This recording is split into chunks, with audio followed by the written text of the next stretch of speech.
I didn't go looking for waterfalls. That's how this begins, not with a plan or a picture-perfect route. Just a feeling, a pull, a quiet ache for something I couldn't quite name. I'd been sitting in my apartment for hours that day, scrolling, pacing, thinking too hard about too many things.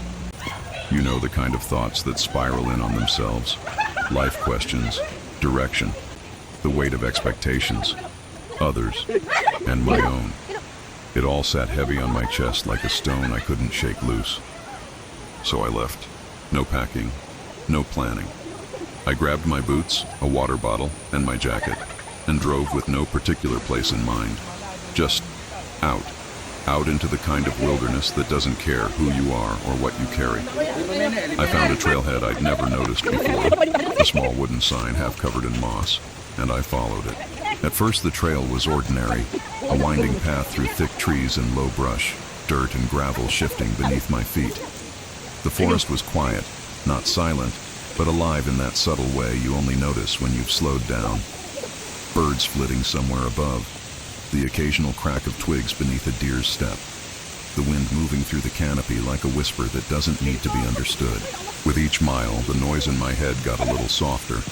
Not gone, but distant, like it was finally learning how to wait. I didn't check the time. I didn't track the distance. I just walked. Eventually something changed. I started to hear it, faint at first, like a far-off engine or the hum of a distant train. But it wasn't mechanical. It was natural, rhythmic, alive, the unmistakable sound of water in motion. Curious, I kept going. The trail veered to the left, then narrowed, winding upward through a rocky slope.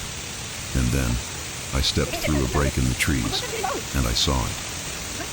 A waterfall. Not towering, not the kind you hike hours to find and pose in front of. This one was hidden, tucked into the bend of a cliffside, falling in ribbons over stone worn smooth by time. It spilled into a shallow, glassy pool surrounded by moss and ferns and the soft shimmer of light bouncing off mist. It felt like I had stumbled into a secret the forest had been keeping. And in that moment, I just stopped. I didn't take out my phone, didn't reach for a camera. I just stood there watching the water move, breathing in the cool air and letting my shoulders finally relax. There's something about falling water. It speaks a language older than words. It doesn't ask you to do anything. It doesn't need you to understand. It just is.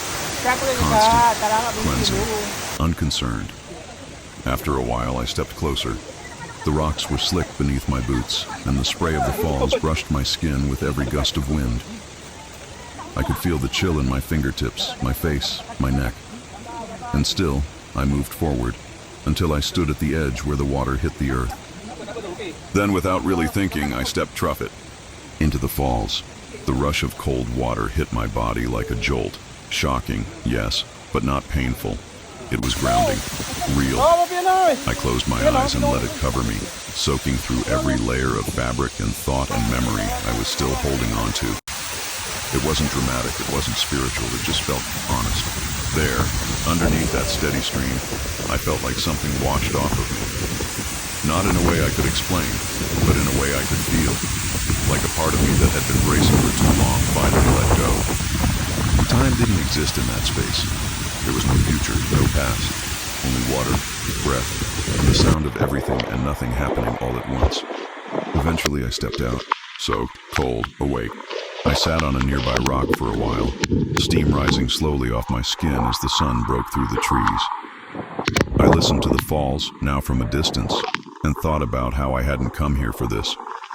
How I hadn't known what I needed until I found it, or maybe until it found me. We don't always have to go looking for meaning. Sometimes we just have to keep walking, to stay open, to allow ourselves to be surprised. The trail didn't end at the waterfall. It kept going, winding deeper into the woods, and so did I. But everything felt different after that moment. The light looked softer. The sounds felt fuller.